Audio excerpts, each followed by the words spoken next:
And away we go. Welcome, folks. I'm Lee Camp. This is Dangerous Ideas. Thanks for being here. Let's dig into the updates on Israel's special genocide operation as they continue to commit a long and exhausting list of war crimes against the people of Palestine.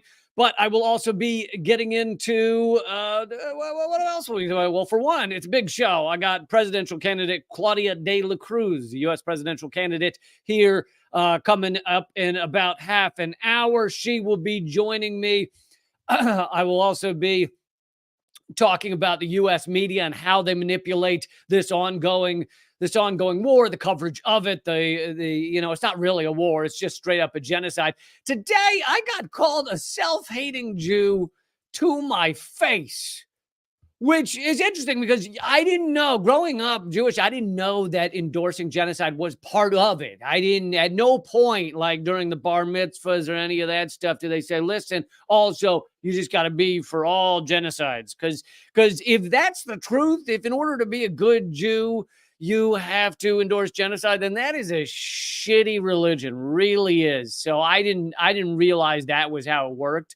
And I'm glad, I got educated today that apparently you have to endorse genocide to get on the honor roll list for Jews. Hello, everyone, and please make sure to click the thumbs up, the like, all that stuff. We're coming up on 60,000 subscribers on YouTube. This is my second YouTube channel after the first one with 250,000 subscribers was banned around the world. So thank you, folks, for continuing to support my stuff, continuing to help this grow, continuing to get the truth out there as we fight for a better world, for truth and equality and justice and so much more. A little bit of update on day 139 of Israel's ongoing genocide. Israel has, according to Al Jazeera, has reinvaded Nasser Hospital. The health ministry says because, they didn't get enough war crimes. The list of war crimes that they had committed was looking a little shallow, so they figured why not attack a hospital again. I covered this for you a few days ago, they already kidnapped many of the hospital directors, the heads of surgery, things like that, because as I've mentioned many times, Israel wants to kill as many people with disease, with wounds, with other issues as they do with bombs. So that's part of why they are destroying the health systems. Also, the Medics Sans Frontier, the MSF, Doctors Without Borders, although they think their name is Medics Sans Frontier. No, it's Doctors Without Borders. All right. English is the world language. None of this MSF crap. Israel's Gaza, the MSF director has said Israel's Gaza campaign is a war of collective punishment, which, is a light way of putting it, but that is a war crime. It is a war crime to collectively punish people, basically punishing civilians, killing civilians for crimes you believe have done against your people or whatever. And I should mention this, speaking of me earlier today being called a self-hating Jew, the person said to me, they said, well, Hamas took hostages. Israel would never do that. I hope that made you laugh because that is hilarious. And I then responded, actually, Israel had 5,000 Palestinian hostages before October 7th. They now have, 10 or 12,000 or something like that. But before October 7th, they had 5,000 Palestinian hostages. And the person said, I don't think they'd call them hostages. And I said, I bet you're right. Israel probably does not call them hostages because they are liars. Like, who do you think the women and children who were released in the one hostage exchange that did happen, who do you think they were? Where do you think Israel got them? You think they just appeared because the Lord's on their side? The Lord createth women and children that Israel could release? Or do you think those were women and children who were being held in prison before October 7th? What do you think? Anyway, some updates there on day 139 of this ongoing genocide. As I told you the other day, the U.S. vetoed, it's Freudian slip times, folks, which I know all of you love videos of Freudian slips where the ruling elite admit what they're up to, admit what's actually going on. I have 3 beautiful Freudian slips for you here. As I told you the other day, the U.S. was the only ones. Even the UK abstained. Even ongoing colonizer, ongoing brutal war criminals, the UK abstained from the vote.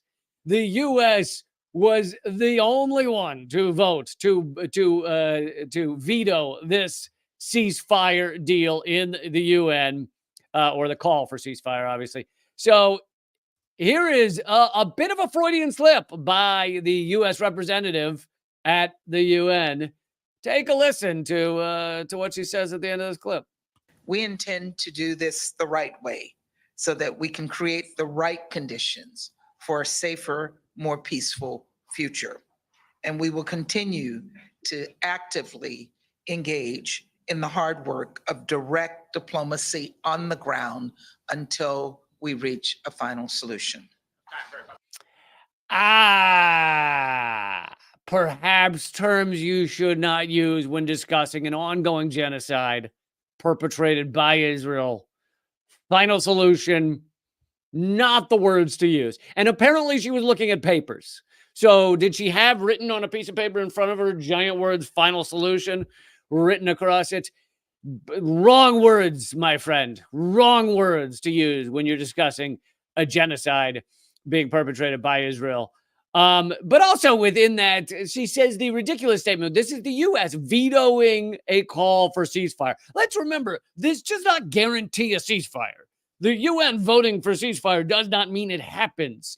But this is just the UN saying, we would like for there to be a ceasefire. There needs to be a ceasefire. That's what it is. And even that, the U.S. had to veto to make sure it didn't happen, to make sure the UN did not call for a ceasefire. But within her statement there, she said, look, we really want a ceasefire. Oh my goodness, do we want a ceasefire? But we've got to do it right. We've got to do it the right way. What the are you talking about? You can't call for a ceasefire because it's not perfect as children are being murdered every day. You can't. At 30,000, we've now hit 30,000, and that's not counting those lost under the rubble. So really well over 30,000 people have been murdered by Israel in just 4 months. 13,000 children, not including those lost under the rubble. And you aren't calling for a ceasefire or vetoing a ceasefire call because it's not. We got to make sure it's just right to ask them to stop murdering children. Are you out of your goddamn minds? But yeah, I wouldn't. Just a little note for the Biden administration and for those working with the Biden administration, such as the UN representatives. They all call it the final solution. It's a bad idea. It's a bad idea to call it the final solution. Okay. Let me bring you another quick clip of Freudian slips. This one is not new, but I figured as long as we're sharing Freudian slips, we might as well bring these. These are two different high-level Israeli spokespeople, and one of them is the Israeli ambassador. I think the other is a spokesperson. Anyway, enjoy. Sorry, we are the victims. We are not the aggressor. Sorry. Oh, man, it started in the middle of the clip. We are not the victims. Sorry, we are the victims. We are not the aggressor. Sorry. But I can tell you that we are not targeting anyone else in Gaza but civilians. Hamas is cynically, but rather terrorists, of course. We are. So in one of those, he says, we are not the victims. Then he eventually corrects himself and says, never mind, we are the victims. And the other one, which is the spokesperson, Netanyahu's spokesperson, she says, we are only targeting civilians in Gaza. Again, Freudian slips. You got to love Freud for at least that. Even if you have issues with certain other things he did, you got to love that Freud let us know what a Freudian slip is and that it often reveals truly what you're thinking, truly what you're believing is these Freudian slips. Okay, so while we're on the topic of spokespeople, and by the way, I am going to get to the main topic of this hour, which is the IDF proudly pillaging Gaza, proudly stealing letting everyone know, again, committing war crimes, letting everyone know that they are proudly committing war crimes. I'll be getting to that in a moment. Please, everyone, hit thumbs up, hit subscribe, hit share, all those good things. We are so close to 60,000 subscribers on YouTube, so please do that. Make sure you click the bell icon after you do it. And anyway, so this is put out. This montage was put together by AJ Plus, and I wanted to show this first minute because it really does show the type of people. And then I'm going to bring you some more information on this. The type of people that our mainstream media and mainstream media in the West brings us to speak on Israel-Palestine, to speak on this ongoing genocide, the type of people that we are supposed to look to, according to our media. We are supposed to look to tell us the truth, to tell us what's really happening, to tell us what we should really be feeling about these events as bombs rain down on children. And this montage, this 1 minute montage, really clears it up. Or actually, the montage is even shorter than a minute. But you're watching a segment on the brutal Israeli assault on Gaza as the Palestinian death toll mounts. The anchor mentions they have a guest or an analyst to discuss the loss of Palestinian civilian life. Who are you expecting to see? Are you expecting to see a human rights lawyer, a UN worker, maybe an actual Palestinian?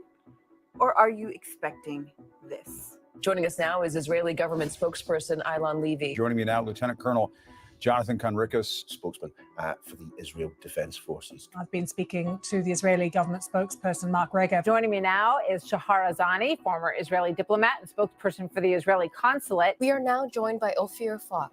He is a foreign policy advisor to Israel's Prime Minister Benjamin Netanyahu. A key feature of Western reporting on Palestinians is who is allowed to tell the story of Palestinians, both the history of the occupation as well as real-time atrocities being committed by the Israeli state.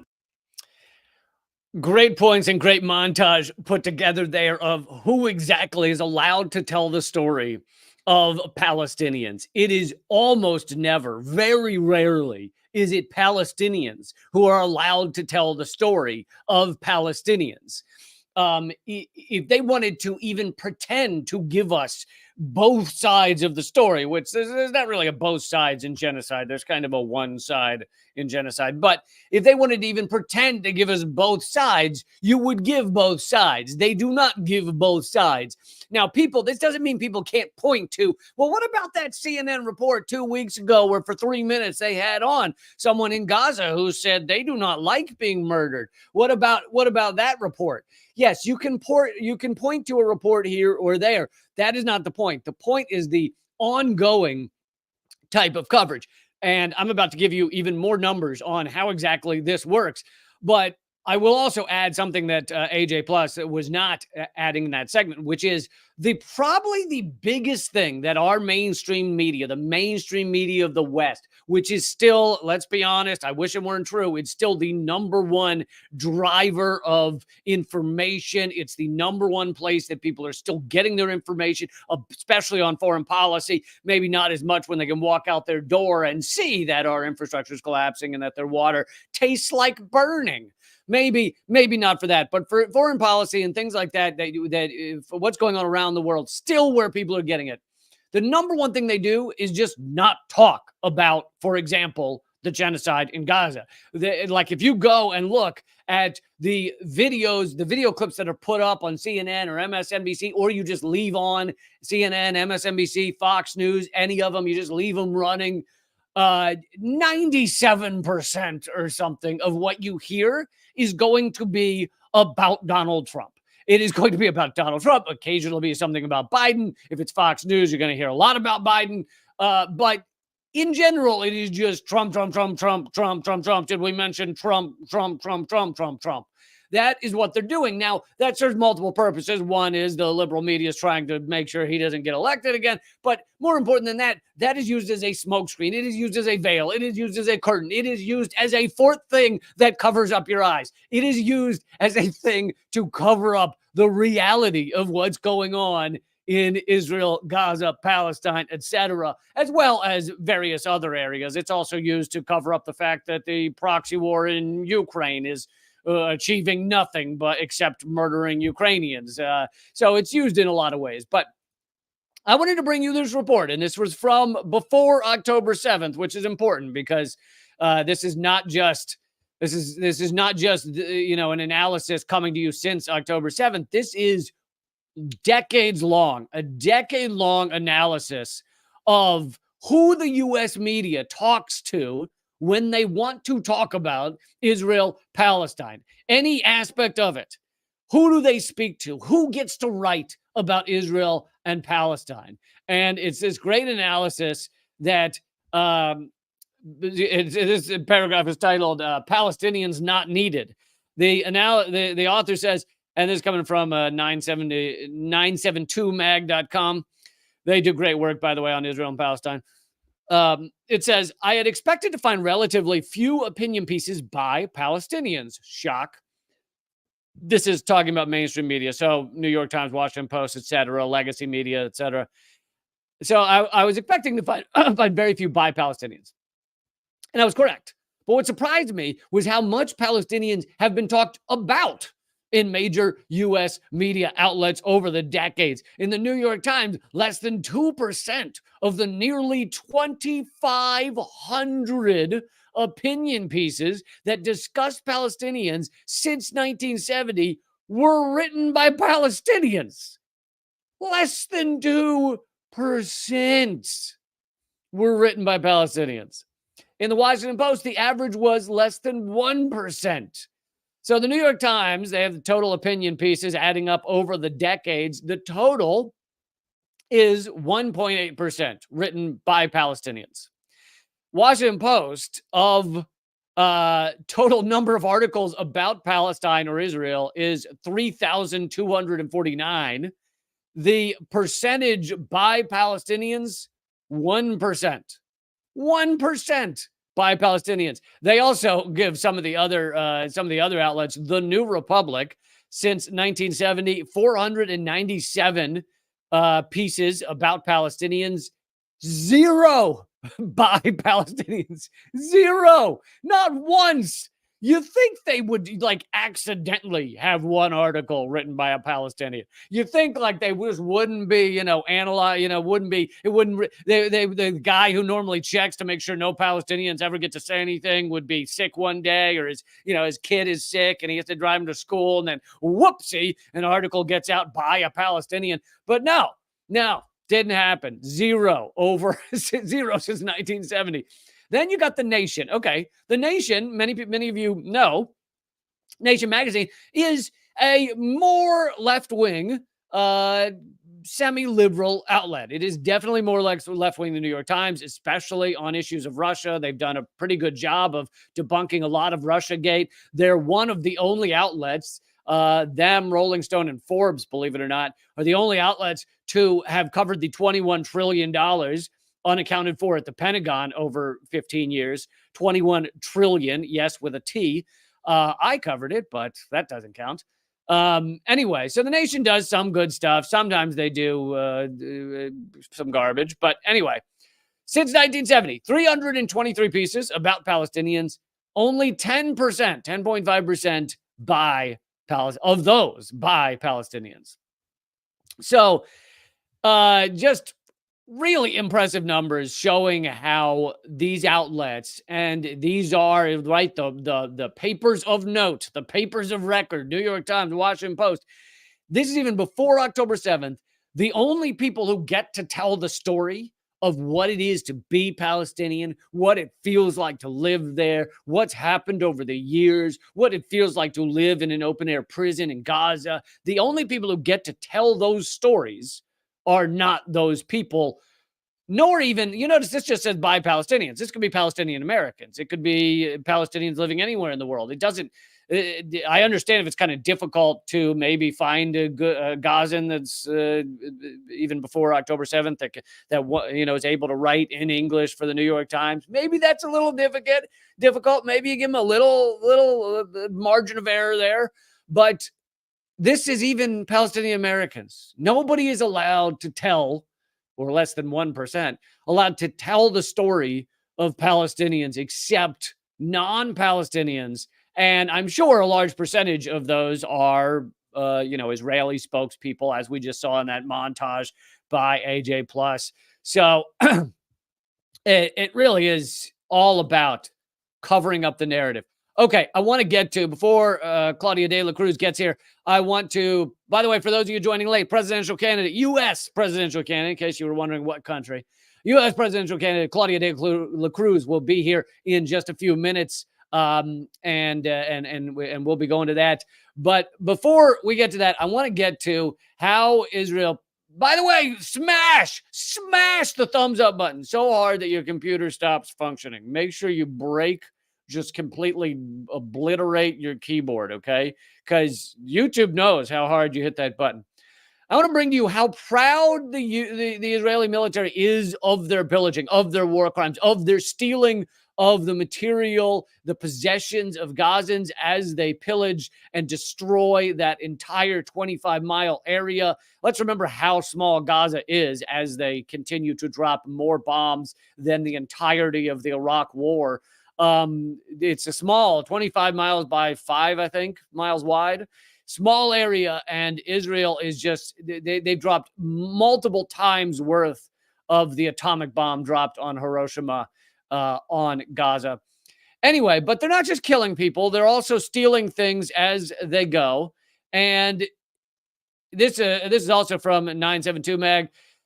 Rugs, cosmetics, motorbikes. Israeli soldiers are looting Gaza homes in mass. And I think it's important that this is not just like leaked out photos. This is IDF proudly posting photos of them stealing things. The photo at the top of this article is them playing poker or playing cards in a Gazan house that's been evacuated by people who are afraid they're going to be killed, if they weren't already killed. Israeli soldiers fighting in Gaza have not been shy about posting videos on social media, gleefully documenting their wanton destruction of buildings and humiliation of Palestinian detainees. But there is another war crime being readily documented by Israeli soldiers that has garnered less attention and condemnation despite its prevalence: looting. Other videos uploaded to social media in recent months show Israeli soldiers boasting about finding wristwatches that they brought home, unboxing someone's collection of soccer shirts, stealing rugs, groceries, jewelry. Someone wondered what to do with the quote-unquote gifts of Gaza, gifts from Gaza that her partner, a soldier, had brought back to her as gifts, sharing a photo of cosmetics products. Indeed, since the start of Israel's ground invasion in late October, soldiers have been taking whatever they can get their hands on from the houses of Palestinians who have been forced to flee. More than an open secret, the phenomenon has been widely and uncritically reported in the Israeli media, while rabbis from the religious Zionist movement have been answering soldiers' questions about what is permissible to loot according to Jewish law. Soldiers who returned from fighting in Gaza confirmed to 972 Magazine and Local Call that the phenomenon is ubiquitous and that, for the most part, their commanders are allowing it to happen. Here's a quote from a soldier. "Everyone knows that people are taking things. It's considered funny. People say, 'Send me to The Hague,' as a joke. It doesn't happen in secret. The commanders saw, everyone knows, and no one seems to care." I mean, I'm sure that part doesn't really shock a lot of people. If you're willing to murder an entire society, commit genocide, commit ethnic cleansing, destroy houses, destroy children, destroy hospitals, it doesn't seem like you'd really draw the line at stealing their cosmetics or their jewelry that's sitting in the house. Here's another quote. "The commanders didn't really talk to us about it. They didn't say you couldn't take those things." So these are quotes from soldiers. Also, they show some photos from, this is Israeli television covering this story of things that are being stolen from Gaza, but they're covering it in kind of a positive sense of like, look what this soldier came back with. Look what they gave their friend as a gift. These are not, because these are propaganda outlets for Israel. I mean, any TV news channel in Israel that is allowed to be on the air is going to be, for the most part, with occasional exceptions, going to do full-on propaganda for the state of Israel. They are not allowed to really stray from that. Israel's passed more strict laws stopping media from revealing things that are or saying things that are opposed to, quote unquote, the war effort, which equals genocide. So, this is Israel, right? The most free state in the whole Middle East, we're told, right? It's free. You're free there, except if you want to say anything against the ongoing genocide. Channel 13 also reported on the phenomenon earlier this month. Rather than condemning it, however, the presenters simply noted that the videos are being shared around the world to shame Israeli soldiers. So the report was kind of criticizing, like, well, the world is shaming our soldiers, and I don't know why they're doing that kind of thing. I found this interesting too. Rabbi Shmuel Eliyahu, the chief rabbi of the northern city of Safed, when he was asked about this, explained that because the Arabs in Gaza do not observe international conventions, we are not obliged to abide by any rules of war. So, which is completely not true. Israel is a state. They are expected to abide by the Geneva Conventions, by the rules of war. So that's a garbage point of view. But yes, rabbis are endorsing this genocide. Many rabbis have put out statements saying that it is, within religious practices and the allowable statutes to bomb hospitals and to kill children and all these things. Now, these rabbis, unfortunately, are completely morally corrupt, bankrupt, whatever you want to call it. They, along with a very large percentage of the Israeli populace, have fallen for this sad propaganda saying that it's okay to murder just an endless number of innocent civilians, and they do endorse it. But there is some positives I wanted to bring you, such as the fact that the BDS movement continues to grow, continues to hit Israel where it hurts, which is the same for pretty much most nation states. Is you hit their wallets, you hit them economically, and that is a big wound. Jewish Voice for Peace. By the way, if you want to follow a account of, social media of a Jewish organization that has been excellent on calling out this genocide, on fighting back against it, on protesting on the streets, on every level, Jewish Voice for Peace has been doing excellent work, being against this genocide, against the horrific actions of Israel. In a huge win, this is from Jewish Voice for Peace, in a huge win for the boycott, divest, and sanctions movement, one of the world's largest pension funds announced it divested almost $500 million from Israel bonds. Norway's pension fund divested the entirety of their Israel bond holdings. And they say a BDS victory, Norway's pension fund divests $500 million from Israeli bonds. Let's see, the quote is from Beckham of HK Norway, a Norwegian trade union. Quote, "We believe that it is entirely wrong for the government's foreign pension fund to invest in government bonds which directly contribute to financing the war in a region like Gaza. Israel bonds are loans from individuals and institutions that send money directly into the Israeli government's war chest, controlled by the finance minister, an Israeli politician who openly calls for genocide and total ethnic cleansing of Palestinians." That finance minister's name is Bezalel Smotrich, and he has openly called for genocide. So when you invest, quote unquote, in Israeli bonds, you are sending money to this finance minister who has openly called for genocide. Like all forms of divestment, Israeli bonds divestment is a means of withdrawing financial complicity from Israeli apartheid, occupation, and genocide of Palestinians. And it's an opportunity to challenge the political and moral support undergirding Israeli violence and oppression. Undergirding, by the way, sounds dirty. It's not. I looked it up. It's as much as it sounds really vulgar. You can undergird something and it's not, you won't get Me Too'd.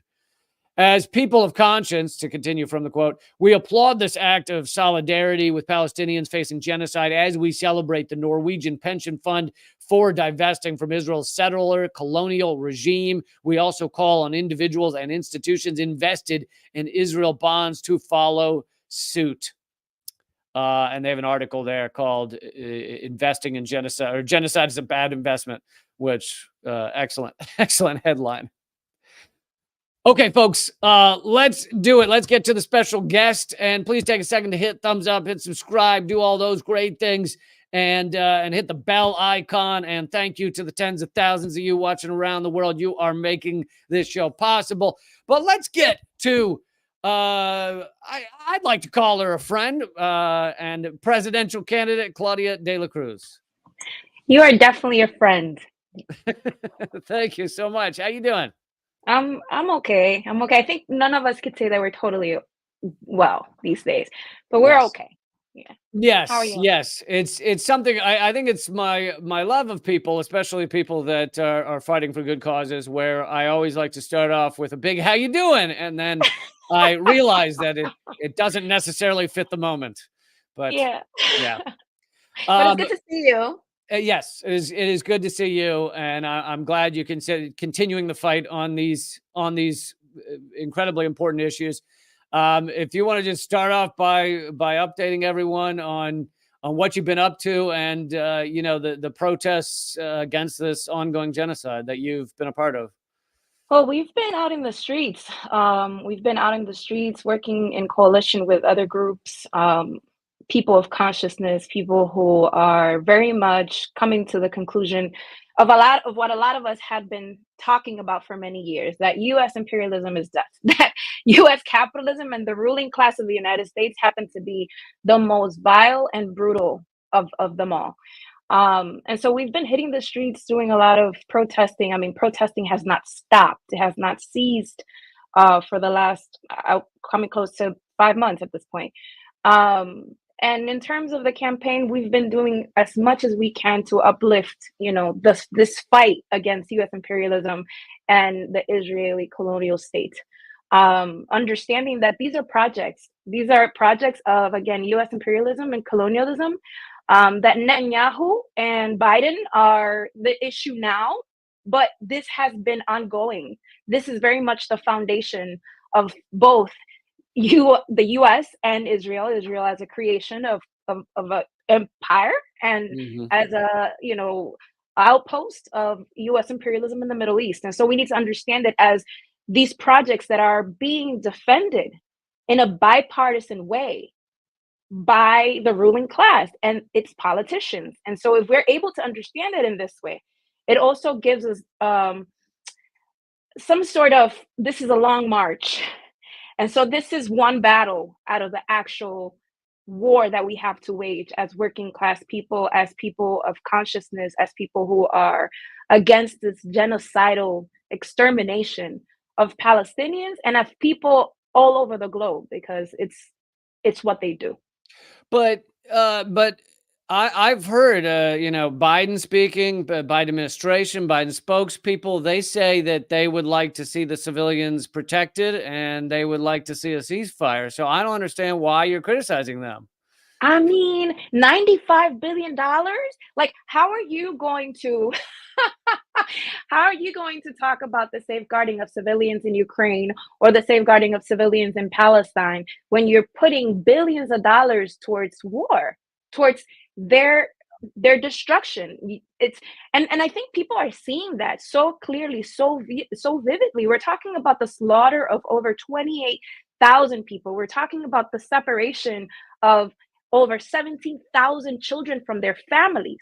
And they want to stand here and distract us from that by saying we want all civilians to be safe. Well, if you want all civilians to be safe, then stop financing genocide. Stop, providing weapons. I mean, the United States is the biggest weapons dealer. Like, it's unimaginable. And I think people are coming to the awareness that, again, U.S. empire does not care about Palestinians any more than they care about the children in this country.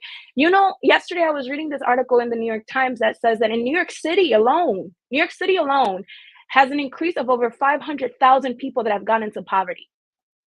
1 in 4 children are living below poverty line in New York City, which is one of the wealthiest cities. And it's also one of the cities that finances the Israeli military, because from our tax money in the New York state, there's over $300 million that are provided to the Israeli military, and over over $100 million that are provided from the New York City budget. And so while we have poverty increasing, you still are able to invest in war across. So you're launching war on the poor in the city, and you're also launching war against kids, babies in Palestine. And so yeah, well, I was just going to say, and Hakeem Jeffries, your representative, is one of the biggest recipients of AIPAC money and endorsers of Israel and this genocide. Yeah, it's him, it's Richie Torres, it's Mayor Adams, and again, they are people of color. And you'd think, right, slavery and colonialism is another way of slavery. These people do not care about those connections, and they do not care about the people in their districts. They do not care about humanity. I mean, what human being could see what's happening in Palestine and still support this genocide and still not call it for what it is? Like, how do you see babies being brought out of rubble?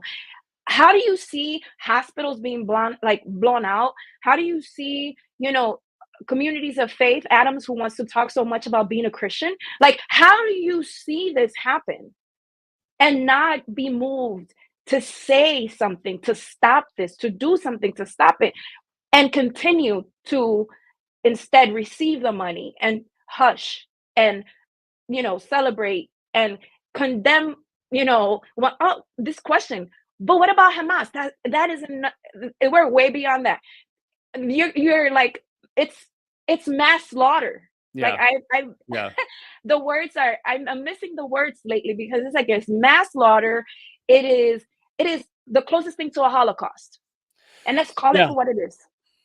Yeah. And the what about Hamas thing has gotten very old very quick. It doesn't, even if the worst of the worst of the worst versions of October 7th were true, which they aren't, but were true, you still can't, it still doesn't justify a genocide. You still can't bomb hospitals and murder children. The percentage of children killed on average in modern warfare is like 4 to 8% in modern warfare. And in Gaza, it's 45%. I mean, it's just pure insanity. The person today who in person called me a self-hating Jew then gave me the what about Hamas. They said, well, Hamas took hostages, Israel would never do that. And I said, Israel had 5,000 hostages before October 7th. That's right. So, that's right. Yeah. And after that, and just probably a week after that, had over 10,000. Because we have to be conscious of the fact, again, that this is a war of extermination that has been happening for over 75 years. It didn't just happen. And it has been an extermination campaign that the United States of America has supported and has financed, that the British have done the same. And so we need to be able to, again, understand where the roots of the problem lies. And it's colonialism, it's U.S. imperialism. And for as long as we have those two projects, we will continue to fight for the liberation of Palestinians. Like, this is a long struggle, because what we want is the total liberation of Palestine. We want people to have the right to return to their homes. The hundreds of thousands of families that have been displaced. It is cruel. It's the destruction of generations, of culture, of, I was talking to someone the other day, and we were talking about, slavery and the way in which people were robbed, like stolen from their land and brought here. And it's very similar. You steal not only the people, you steal the potential of any nation to develop. You steal the creativity of a people, the intellect of a people, to be able to build up their community and their space. That's what the colonial state of Israel has done to the Palestinian people. That's what U.S. imperialism has done. And so we need to be able to see this again as a long march, as a long struggle. And this is just one battle. And we were saying the person that was calling you a self-hating Jew, let me just say, I honestly do believe that the worst and the most case of anti-Semitism is Zionism. Yeah. Zionism Yeah. is the worst of it all, because it pretends and it wants to make the illusion that somehow Jewish people fall into a Zionist project, and that is nothing but the biggest lie that there could be. Yeah. Because it Yeah. doesn't operate for. No, Israel and the supporters have spent a lot of money over many decades trying to get everyone to conflate Judaism with Zionism, acting like you cannot be anti-Zionist if you're Jewish, and acting like anyone who supports Israel is, equivalent to Jewish. And of course, none of it's true. There are more Zionist Christians in the United States than there are Jews in the world. But on top of that, there are millions of anti-Zionist Jews, and yeah, Israel, the Israeli propaganda is predicated on getting people to confuse these things. And like you said, they increase anti-Semitism, 100-fold by committing a genocide and telling everyone, well, all Israel is all Jews, therefore all Jews are committing genocide. Like, by their logic, it actually increases anti-Semitism. Yeah. Yeah. And Biden, Genocide Joe, he is a self-proclaimed Zionist. I don't think anybody wants to be part of that club. Yeah, he and Trump, you get a lot of difference between Biden and Trump on the topic of Israel. You get a huge amount of difference. Speaking of that, I wanted to ask you how running for president has been going, how it's felt. I got angry on your behalf against the New York Times because I noticed this the other day. Who's running for president? Under independent third party, they have RFK, Cornel West, and Jill Stein. Yeah, the socialists never make it to those polls. I wonder why. It's not even a poll. They're just not even listing you. They don't. Yeah. I mean, I think it's going really well. We've received a lot of support from mostly young people all across the country. The Gen Zers, man. And TikTok is, it's a whole different experience. Has TikTok not banned you? They banned me after about a month. Well, what they did is they shadow banned the account, and some of the folks that support the campaign have kind of recorded themselves trying to follow the account, and then how they go back, and it's like you have to follow again because somehow it doesn't work for them. But yeah, in terms of support, we've been able to visit. We had our first event outside of the East Coast in California just a couple of weeks ago, and it was great. We were able to go to Long Beach and meet different communities, meet with students, meet with labor unions. And so the support has been great because we're talking based on the material conditions of people. I was trying to hear some of the speeches from these so-called candidates from the two-party system. None of them speak about the levels of poverty in this country. They talk about the economy as if the economy itself is a person, so detached, right? Nobody runs the economy. It's like it's doing well. Yeah, and it's doing well. Good. Yeah. It's feeling good, and it's your emotions, all of your emotions. The majority of people in this country have bad emotions against the economy because the economy itself is doing great.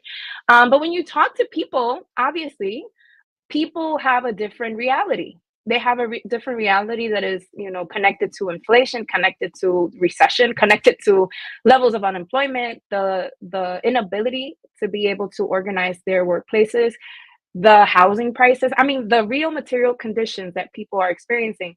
And although there's some who argue, voting for a third party candidate is a wasted vote, people in communities don't seem to agree with that.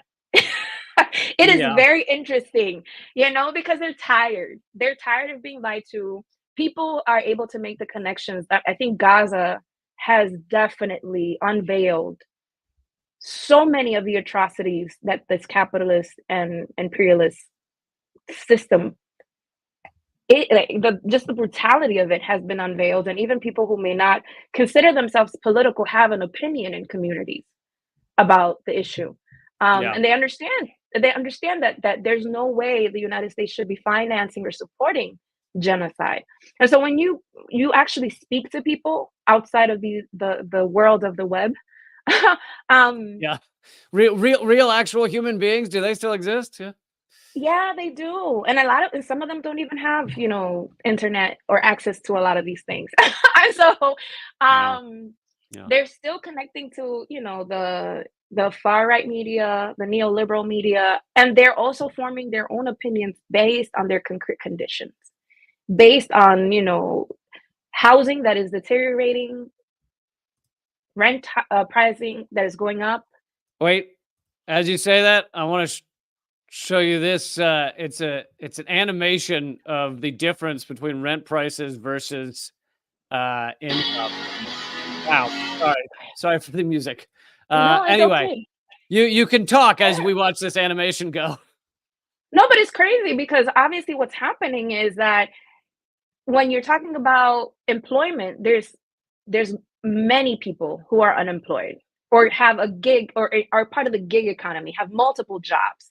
In terms of their salaries and income, it's stagnated. Like it hasn't increased, but yet everything else has increased. The price of housing, the price of food, gas. And so you're talking about people who have no way of surviving and are indebted to these banks through and through. And I think we've hit a point where we are beyond this idea that we could reform the system in which we are. People actually looking for vehicles to do things differently. And so for us as a third party candidate, as a campaign that is, outwardly socialist, we engage more in the conversation of what is socialism and how would socialism work in this society, because of all the propaganda and the anti-communist the imposition of anti-communism in people's lives. And so we have to do a job of deconstructing that by speaking to the fact that when we're talking about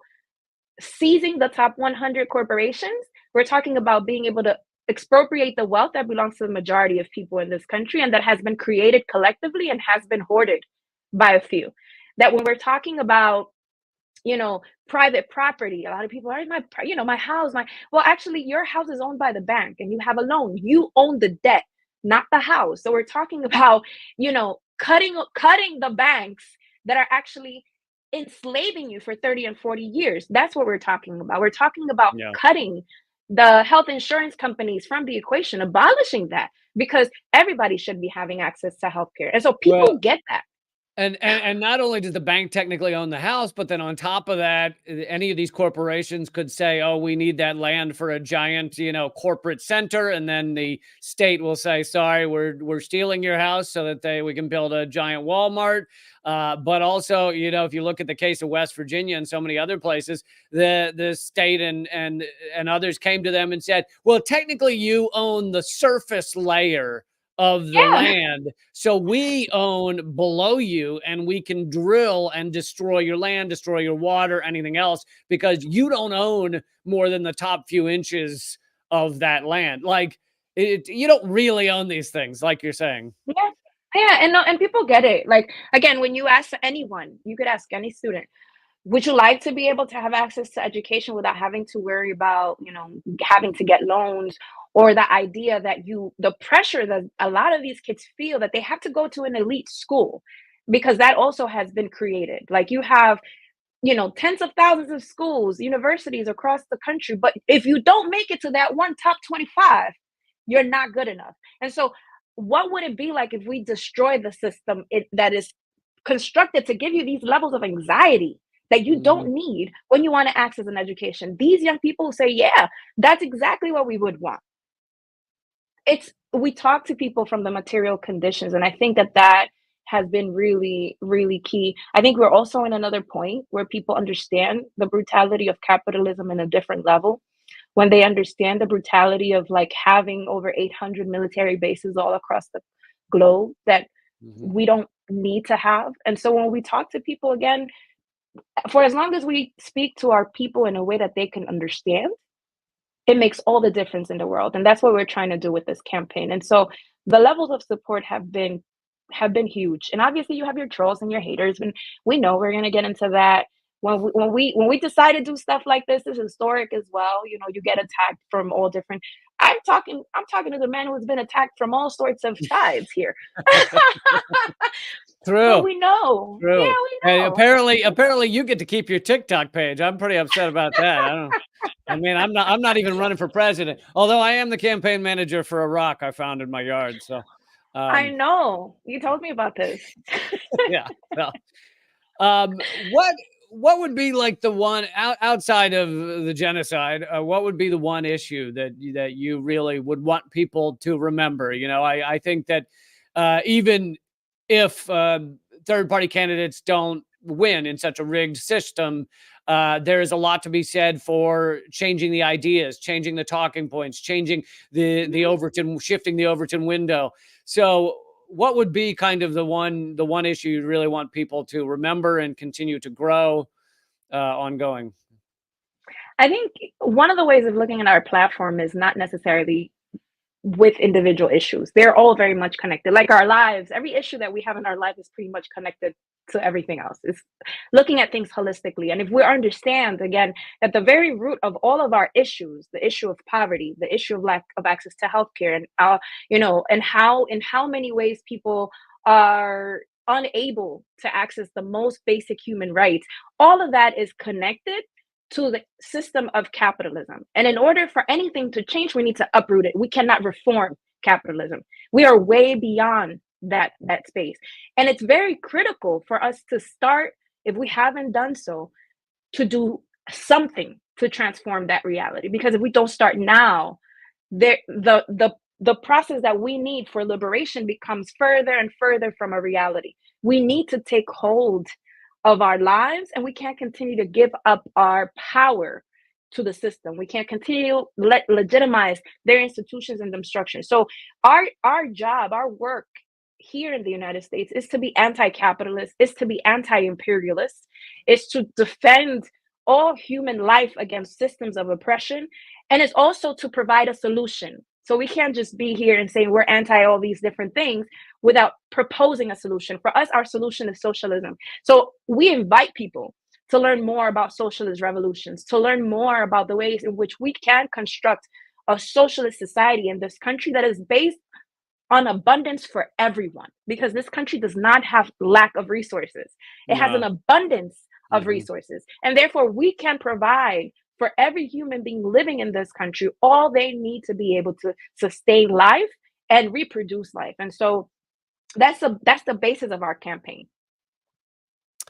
It's beautiful. Well, keep breaking people out of those mental cages. Keep waking them up to this. As you just mentioned, we certainly live in a post-scarcity world. I mean, there's 17 million empty houses around the entirety of the United States, and there's a million homeless people. But you also have plenty of people living in situations that they do not want to be, living at home when they don't want to be, living with abusive partners when they don't want to be. And of course, we could give everybody their own McMansion. We really could. That's right. Thank you. And you keep doing what you're doing. Thank you. I will do my best. Where can people follow everything you're doing? Well, folks could go to votesocialist2024.com and they could learn more about the campaign. They could register to volunteer. We have thousands of volunteers all across the country. And they could join, the campaign to bring it into communities and be in conversation with people and actually agitate our communities to do things differently this time. Cool. Thank you, Claudia. Keep at it. Thank you, Lee. Take care. Take care. Bye. All right, there's Claudia De La Cruz. Let's see. Do I have time for one more story before I head on over to do an extra segment for the folks at Locals, for my amazing members at Locals? I think I'm going to do one more segment for everyone here. And for those who don't know, this show is completely funded by you guys. It's not actually sustainable, but I'm keeping it going anyway.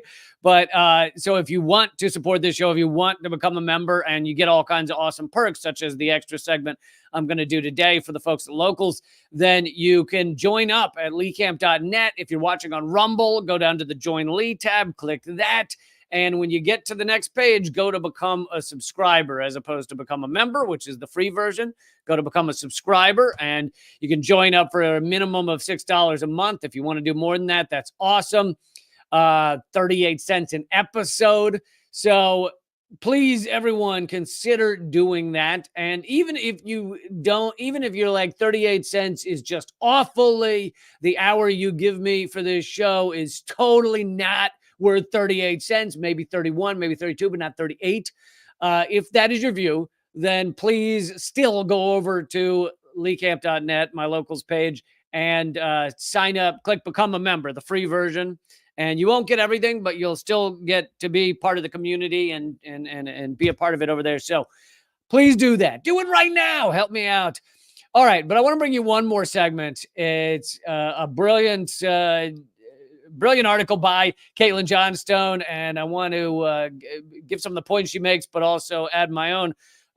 But she's talking about how the success of the propaganda, the mental prison we're in, and she does it very well. And if you haven't heard of her stuff, it's great. She says you only need to cage a bird if it knows that it can fly. And they have successfully, the ruling elite, whatever you want to call them, have successfully gotten it so that most people across this country and across the Western world don't realize that we're able to fly, don't realize there is a form of thought that is outside of wage slavery, outside of this false scarcity, outside of step on your neighbor's throat to get an extra $10. Most people don't even realize that world could exist. And of course it could. And then, of course, peace and sustainability and everything else. She says, this is the dystopia we were warned about. The main difference between this mind-controlled dystopia and the fictional dystopias in novels like 1984 is that in 1984, and I assume she's also talking about Brave New World, maybe also Catch-22, is that in 1984, people knew they weren't living in a free society, whereas in this dystopia, the people believe they are free. In this dystopia, people have no idea how pervasively they're being dominated by their rulers. They think they came up with their ideas, with their worldview, with their political positions on their own, when in reality, those belief systems were constructed inside their skulls by a profoundly sophisticated propaganda machine without their even knowing it. And this is also true, and it's especially true right now during this genocide, where there are so many people that think that they endorse this, that think that they support this, because they are unable to get their mind outside of the propaganda that has been pumped into all of the various holes on their head. I mean, I don't know how much was pumped into their nostrils, but if there was some, that's kind of gross too. Like, don't smell the propaganda, you know? But it's been pumped into their heads, and they honestly think that these ideas make sense because they've never been told to question them, really. A lot of people never have. She says, because the overwhelming majority of us have been manipulated into espousing one of the power-serving belief systems, they give you multiple choices depending on your ideological disposition. And of course, that's the brilliance of our duopoly. I mean, it's different in various countries, but in the U.S., it's a duopoly. We just spoke to a presidential candidate outside of the two-party system, but the two-party system has rigged the entire game so that third-party candidates can barely even get on the ballot in most places, and even if they get on the ballot, they can't get any media coverage. But it is a duopoly, and you get to look at these two sides, and depending on your disposition, you get to go, oh, well, that side's the right one, or that side's the right one. And you get to decide between those two sides. Never even thinking about the fact that they're agreeing on 90% of the structural issues of this country. They're agreeing largely with some little pinprick differences here and there. They're agreeing on infinite war. They're agreeing on infinite capitalism on a finite planet. And of course, capitalism can't be infinite. Capitalism is the idea of infinite growth on a planet with limited resources. So it is an impossibility that it could go on forever. We live in this prime little window as capitalism kills us all, where we're, running around going, well, could we, how long do you think we can keep this gravy train going as all the trees are chopped down? Because guess what? You can make more money chopping down a tree than leaving it up. You can make more money polluting a river than letting it run by you. You can make more money eating the birds than letting them fly around. Isn't it interesting how that works? I wonder how long that can go like that. Well, I'll give you a hint. Not too much longer. But yes, the duopoly is brilliant in that it makes people think they have a choice. That's why each of these parties, each of the two ruling parties that are actually one party, that are two cheeks of the same backside, they need each other. They need a strong other party to pretend to create this theater. That's why you never see, suddenly an election where all of every congressperson is Republican, or 75% of them are Democrats, because then it wouldn't work anymore. You wouldn't have people thinking that they have a choice anymore if all of them were one party. But of course, they are one party, but we think they're two. Anyway, to continue, the more overtly totalitarian measures described by dystopian novelists are actually unnecessary in our world. You only need to cage a bird if it knows that it can fly. If our minds are not free, then we are not free. If we're being successfully manipulated into thinking, speaking, acting, voting, working, and consuming in accordance with the wishes of the powerful, then we're just as locked down as we would be if we had chains around our necks. Collectively, we could not be more aligned with the will of the powerful than we already are, even if our brains were replaced with computer chips. We cannot be free until we have used the power of our numbers to shrug off the control of our dystopian overlords. And we'll never do that as long as a critical majority of us are unable to see how profoundly unfree we really are. There's no escaping the mind-controlled matrix of imperial propaganda until you can see the lines of code it is made of. Our most important task then at this point in history is to keep pointing out those lines of code for as many people as possible, in as many ways as you can think of. Keep pointing out the ways that we are not free, that we are mentally not free. They'll never grant us a major mainstream platform on which to do this, but we can operate within the margins, waking up one person at a time to the reality of what's going on. Not only will they not grant you a major mainstream platform, I mean, I got lucky in that I, for a bit, had one on RT America, but then first they suppressed RT America, so after 2016, the RT wasn't getting nearly the numbers that they used to. But then even that was too much, because a little bit of truth goes a long way. A little bit of truth is like a seed you plant in someone's brain, and then it blossoms into, oh my God, and the charade unravels, to mix my metaphors. The charade unravels into a curtain that catches on fire. If I can put all those metaphors together into that, whatever that is. But even that was too much, right? To just suppress RT America. So they had to ultimately sanction it into oblivion. It's no longer, RT America doesn't exist anymore. And even my YouTube page was too much. So that's been banned around the world. So, and it wasn't just, they didn't want to just demonetize it. That was, that's step one, is demonetize it. But step two is, if demonetizing isn't enough, people are still getting the information. They're still learning.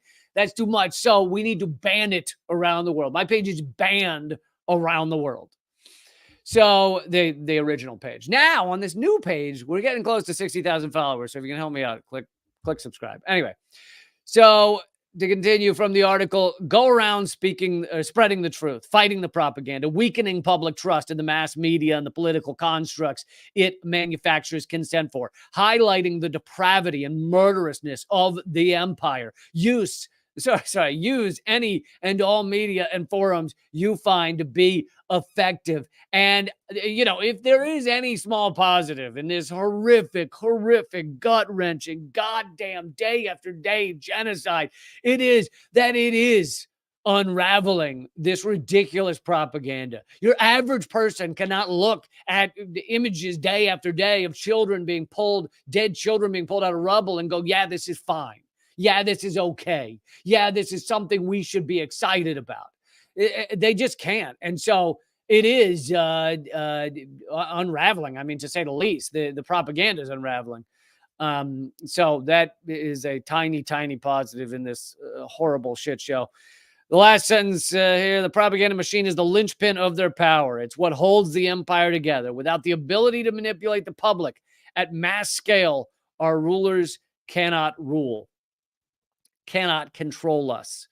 Thank you so much, James, for the super chat. Truly appreciate that. You guys are what keeps this show going. Can't thank you enough. But yes, great article there and great points made. And, I will say that I feel like over my time, 15 years of talking about political issues, I started as a comedian long before that, but 15 years of talking about these issues, I have seen a lot of people wake up to a lot of things. And you've seen massive switches on certain issues, such as, being anti-drug war and legalization or decriminalization of a lot of drugs, gay marriage and acceptance of people who are the oppressed in our societies. There's so many areas that we're seeing a lot of shift. I mean, hell, just the waking up on the true history of the United States of America. I have a whole podcast on that called Government Secrets, if you'd like to check it out. But people are waking up to that. I mean, the number of people that know that the CIA killed Kennedy or know about the truth about Christopher Columbus. I mean, that those numbers have shot through the roof over the past several years. And that's thanks to so many of you taking the time out of your days to learn about these things, but then also sharing it with people, speaking about it. And so there is a lot of positive in that. There's a lot of light at the end of the tunnel. All right, I'm going over to chat with the people that actually make this show possible over at leecamp.net, my locals page. So if you're on locals right now, stay there. Don't go away. I'm headed your way. And to everyone else who can't make that jump right now, I still love you. You're still the best. And I will see you tomorrow, 3 p.m. Eastern, noon Pacific. You often will not get an alert, even if you click the bell icon. Please do it anyway. But you often won't get alerts. So please just show up. Just show up to these. Yeah, show up. 4 days a week. It's actually 5 if you count Government Secrets. That's Wednesdays at 2 p.m. Eastern. But 4 days a week, Monday, Tuesday, Thursday, Friday, 3 p.m. Eastern, noon Pacific. Just show up. Show up and join us. Be a part of it. Be a part of the chat. Why? Why not? Why miss out on this hangout? Huh? Why would you do that to me? I need you. I need you. So, yeah, thank you and see you tomorrow. And to everybody at Locals, coming your way. And keep fighting, everybody. Okay, Locals, just give me 1 second.